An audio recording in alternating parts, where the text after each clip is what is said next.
बहुत पते की बात बताने जा रहा हूं और टैली कर लेना अगर ये इन्फॉर्मेशन गलत निकल जाए तो, जो होने वाला है।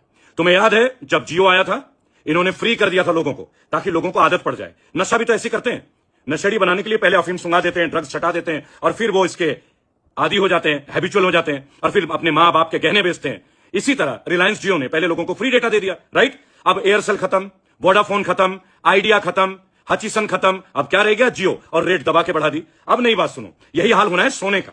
प्रधानमंत्री मोदी जी ने बोला सोना मत खरीदो, और आज सुबह ही 10% इंपोर्ट टैक्स गोल्ड का बढ़ा दिया गया, ताकि बाहर से सोना ना खरीदे हम लोग। इसका प्लानिंग जानते हो क्या है? ये देखो, मोदी जी की क्रोनोलॉजी बड़ी सिंपल है, अगर आप समझ सको तो। बहुत लंबी चौड़ी बात नहीं है। इन्हें अपने मित्रों को कैसे लाभ पहुंचाना है, टू वेरी ऑनेस्ट। ये क्या करने वाले हैं अब धीरे धीरे? अभी आपको पता है खदान दे दिया गया गोल्ड का, छत्तीसगढ़ वगैरह में अदानी जी को भी मिल रहा है। अब गोल्ड रहेगा अदानी जी और अंबानी जी का, और ये जितने ज्वेलर है, कल्याण ज्वेलर, सेनको ज्वेलर, ये सब बंद होंगे।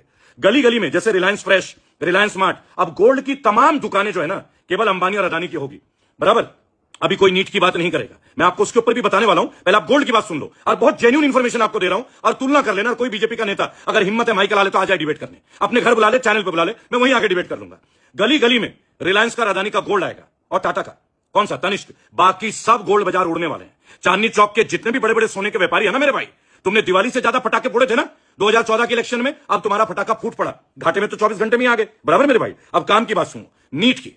जो आदमी इतना बड़ा election, Gyanesh Kumar, 2,40,000 security personal को लेके बिना हिंसा के इलेक्शन करा सकता है, अब माननीय प्रधानमंत्री के राज में नीट सेंट्रल गवर्नमेंट के अंदर आता है, स्टेट गवर्नमेंट के अंदर नहीं आता है। अंधभक्तों गौर से सुनना, 2017 में पटना और जयपुर में पेपर लीक, 2021 में जयपुर, यूपी और महाराष्ट्र सरकार बीजेपी की, 2024 झारखंड और बिहार पेपर लीक, और 2026 सीकर और जयपुर पेपर लीक बीजेपी शासित प्रदेश में, बराबर? तो अब मैं एक बात बोलता हूं, आपने बंगाल इलेक्शन में तो लठ गाड़ दिया विश्वगुरु जी। अब एक काम करो, हमारे देश के ना एक रेट बना दो, एक ऑथोराइज टेंडर निकालो कि पहले लिस्ट में इतने लोग एमबीबीएस बनेंगे, कितने रुपए का होना चाहिए मिनिमम। अरे जब टेस्ट होनी नहीं है, 99 पेपर लीक हो चुके हैं पिछले 10 साल में, 99 पेपर, बराबर? जब बच्चों को देना ही नहीं है तो नीलाम कर दीजिए, ऑक्शन कर दीजिए। अरे जब आप आईपीएल करा सकते हो, हर घर में लॉटरी खिलवा सकते हो, तो नीट का करने की क्या जरूरत है? एमबीबीएस का डायरेक्ट करा दो ना, रेट 40 लाख, 50 लाख, 1 करोड़, 2 करोड़, जिस पे दम होगा वो कर लेगा। कम से कम इस चक्कर में जो मासूम ईमानदार बच्चे हैं ना, जो दिन और रात पढ़ते हैं, उनके साथ तो अत्याचार ना हो। इसके ऊपर चित्रा त्रिपाठी के मुंह में घी जम गया है, दही जम गया है।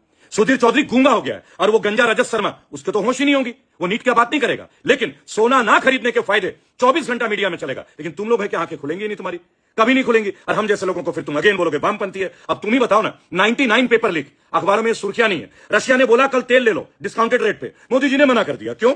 अमेरिका ने हम पे पाबंदी डाल दी। क्या है मोदी जी का अमेरिका के पास? क्या है ट्रंप के पास, जो ट्रंप ओपनली दहाड़ रहा है कि मैं 24 घंटे में उतार दूंगा गद्दी से मोदी जी को? मोदी जी है क्या मामला?